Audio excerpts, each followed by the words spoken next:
Hello मेरे प्यारे बच्चों, तो कैसे हैं आप सब। स्वागत है आप सभी बच्चों का आपके अपने चैनल ऑनलाइन टॉपर्स अड्डा पर। तो प्यारे बच्चों, हम आपके साथ जो है एकदम शॉर्ट नोट का सीरीज लगातार लेकर के चल रहे हैं, ताकि क्या हो कि आप सभी बच्चों का कम समय में एग्जामिनेशन का तैयारी हो जाए। अभी एग्जाम का समय बहुत नजदीक है और इस समय में शॉर्ट नोट्स बहुत ही ज्यादा जरूरत की चीज होती है। तो इसीलिए आपके जरूरतों को हम पूरा करें, ताकि आप बच्चे कभी डगमगाए नहीं एग्जामिनेशन के लिए। तो इस एग्जामिनेशन को बढ़िया बनाने के लिए लगातार कम समय में कहानियों को 10 से 15 मिनट में, 12 मिनट में कंप्लीट करके दे रहा हूं, ताकि आपका एक भी ऑब्जेक्टिव कहानी से रिलेटेड छूटे नहीं। तो उसी दौर को आगे बढ़ाते हुए आज हम आपके साथ जुड़ रहे हैं। जो आज जो आपका क्लास होने वाला है वो रोज कहानी का क्लास होने वाला है, जिसके लेखक हमारे सच्चिदानंद हीरानंद बादशाह आगे हैं। तो कहानी की शुरुआत हम करेंगे। इससे पहले सभी बच्चे क्लास को क्या कर दीजिए, जोरदार तरीके से शेयर कर दीजिए, अपने दोस्तों में एकदम बढ़िया तरीके से शेयर कीजिए, ठीक है।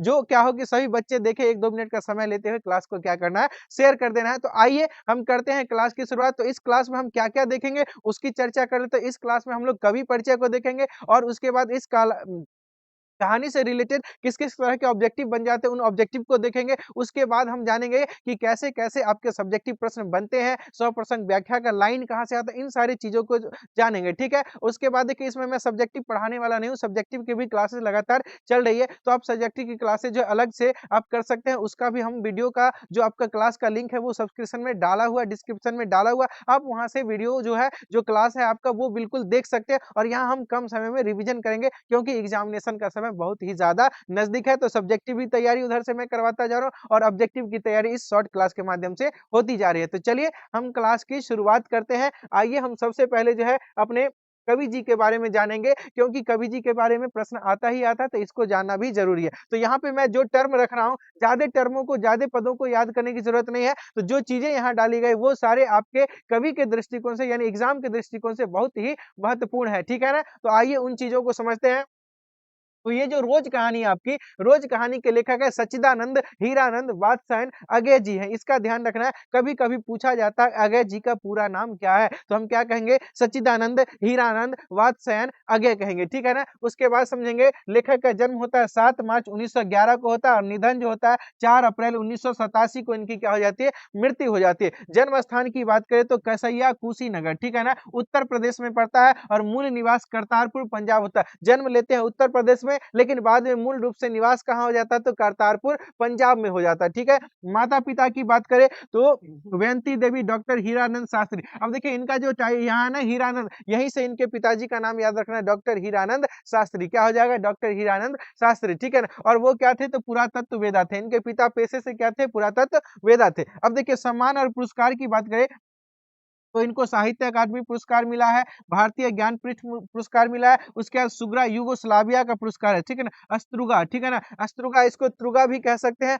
ये जो त्रुगा है वो युगोस्लाविया का विदेशी पुरस्कार है, इसीलिए इसको भी ध्यान में रखना बहुत जरूरी है, ठीक है। अब आगे समझिएगा, अंतरराष्ट्रीय स्वर्णमाला पुरस्कार आदि पुरस्कार से इन्हें क्या किया गया, सम्मानित। बहुत सारे पुरस्कार से, कौन कौन, सत्य साहित्य अकादमी, ज्ञानपीठ, सुग्रा पुरस्कार, ठीक है। उसके बाद अंतरराष्ट्रीय वर्णमाला पुरस्कार, इन पुरस्कारों से इन्हें क्या किया गया, सम्मानित किया गया। उसके बाद अगे जी जो है वो हिंदी के आधुनिक साहित्य में प्रमुख प्रतिभा रहे थे, यानी आधुनिक साहित्य कहने का मतलब आधुनिक काल के कवियों में अगय जी का भी स्थान अग्रणी रहा है, महत्वपूर्ण रहा है। इसकी भी चर्चा यहाँ पे की गई है, ठीक है। अब आगे आइए हम देखते हैं, इनकी कृतियों की चर्चा करते हैं, इनकी कृतियों के बारे में जान लेते हैं। इनकी कृतियां क्या है, देखिए 10 वर्ष की अवस्था में कविता लेखन शुरू कर दी, ठीक है ना। तो प्रश्न आ जाएगा कि हमारे अगय जी जो है कितने उम्र में कविता लेखन की शुरुआत कर देते हैं, तो 10 वर्ष की अवस्था में कविता लेखन की शुरुआत करते हैं। और वो दोनों भाषाओं में, हिंदी भाषा में भी और अंग्रेजी भाषा में भी लिखते हैं। ये भी प्रश्न आपका आ जाता है कि जैसे मान लीजिए आपका वहां से प्रश्न पूछा गया होगा कि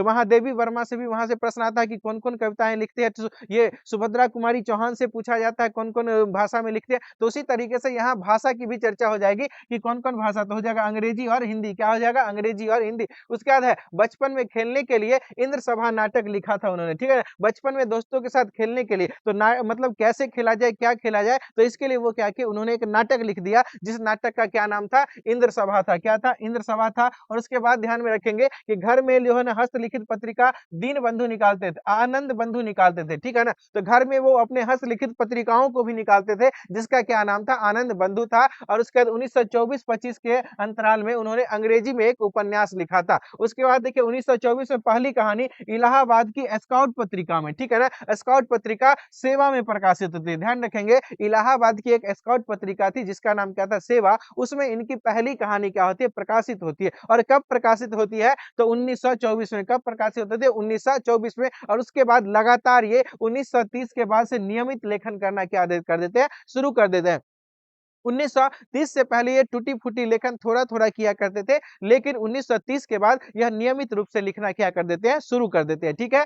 अब आगे आइए समझते हैं उपन्यास। इनके उपन्यास है शेखर एक जीवनी, क्या है? शेखर एक जीवनी 1941 में प्रथम भाग आता है और उसके बाद द्वितीय भाग इसका आता है 1944 में। उसके बाद नदी के द्वीप इनका 1952 में प्रकाशित होता है, अपने अपने अजनबी 1961 में प्रकाशित होता है, ठीक है? उपन्यास। उसके बाद इनका एक नाटक है उत्तर प्रियदर्शी, क्या है? उत्तर प्रियदर्शी, जो 1967 में प्रकाशित होता है। ये प्रश्न आपको पूछा जाता है कि उत्तर प्रियदर्शी किनका नाटक है, तो हमारे सच्चिदानंद हीरानंद वात्स्यायन अगय जी की नाटक है, ठीक है। अब देखिए कविता संकलन की बात करें तो भग्नदूत, चिंता, इत्यलम, हरी घास पर छनवर, ये पूछा जा चुका है कि हरी घास पर छनवर किनकी रचना है, अगय जी की है। उसके बाद बावरा अहेरी, आंगन के पार द्वार, कितने नाव में कितनी बार, ये भी पूछा गया है कि कितने नाव में कितनी बार, किनकी रचना है, तो ये भी अगय जी की रचना है। यानी देखिए ये बहुत सारी रचनाएं हैं, लेकिन जो मैंने आपके लिए ब्लू कर रखा है ना, ब्लू कलर का, वो सारी रचना कहीं ना कहीं कभी कभी आपके एग्जामिनेशन में किसी न किसी वर्ष पूछा गया, इसलिए मैं इन रचनाओं को आपको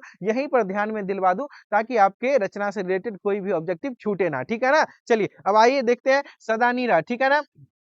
यहाँ पे सदा नीरा है और आपका आपके चैप्टर में एक ओ सदा नीरा है, ठीक है ना, जो जगदीश चंद्र माथुर जी के द्वारा ओ सदा नीरा लिखा गया। लेकिन यहाँ क्या है, सदा नीरा केवल होगा तो हो जाएंगे अगय जी, क्या हो जाएंगे, अगय जी, ठीक है। अब आगे समझिए तार सप्तक, क्या है, तार सप्तक 1943 में प्रकाशित होता है, दूसरा सप्तक 1951 में, और तीसरा सप्तक 1959 में आता है, और उसका चौथा सप्तक जो 1978 में। इस तरह से इनका सप्तक प्रकाशित होता है, और कुल सप्तक हो जाएगा कितना है, तो कुल 4 सप्तक है। तार सप्तक, दूसरा सप्तक, तीसरा सप्तक और चौथा सप्तक, इन्होंने 4 सप्तक को क्या किया है, लिखा है। उसके बाद देखिए पुरुषकरणी, उसके बाद है रूप रूप बरा, उसके बाद नेहरू अभिनंदन ग्रंथ, ठीक है। ये सब जो है इनके द्वारा क्या किया गया है, संपादित किया गया। इन सारी रचनाओं को इन्होंने क्या किया है, संपादित किया है, ठीक है। अब हम लोग आगे देखते हैं।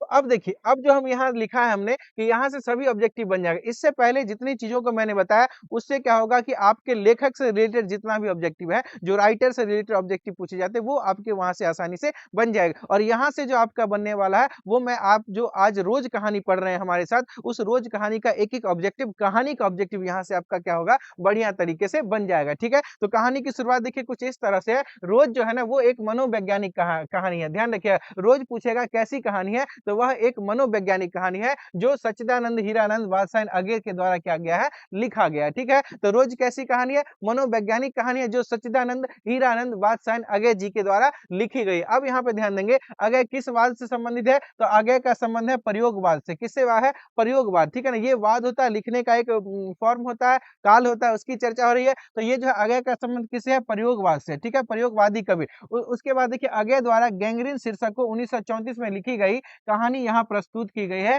इसके बाद इस शीर्षक का लेखक के द्वारा रोज कर दिया गया, ठीक है ना। यानी समझिएगा, यह जो रोज अभी हम पढ़ रहे हैं, यह इससे पहले अगय के द्वारा जो लिखा गया था, वो गैंग्रीन नामक शीर्षक से लिखा गया था, ठीक है ना। किस नाम से लिखा गया था, तो गैंग्रीन नामक शीर्षक से लिखा गया था। कब, 1934 में। लेकिन बाद में इसी शीर्षक का नाम बदल के क्या कर दिया गया, रोज कर दिया गया, ठीक है। जो रोज अभी हम पढ़ रहे हैं कहानी, ठीक है ना, इसका नाम पहले क्या था, गैंग्रीन था, ठीक है। क्योंकि इसमें जो गैंग्रीन रोग की चर्चा होती है, गैंग्रीन एक प्रकार का रोग होता है जो पहाड़ी क्षेत्र में लोगों को कांटा गड़ने के कारण होता है, ठीक है ना। तो इसीलिए उस समय ज्यादा चर्चा उसमें गैंग्रीन की है, इसीलिए उस समय इसका नाम गैंग्रीन रख दिया गया था। लेकिन 1934 के बाद इसका नाम क्या रखा गया, रोज रखा गया, ठीक है। तो इस कहानी का शीर्षक क्या है, गैंग्रीन था, ठीक है ना। जो अब क्या हो गया, रोज हो गया। तो पूछे जाएगा कि रोज कहानी का शीर्षक पहले क्या था, ठीक है ना।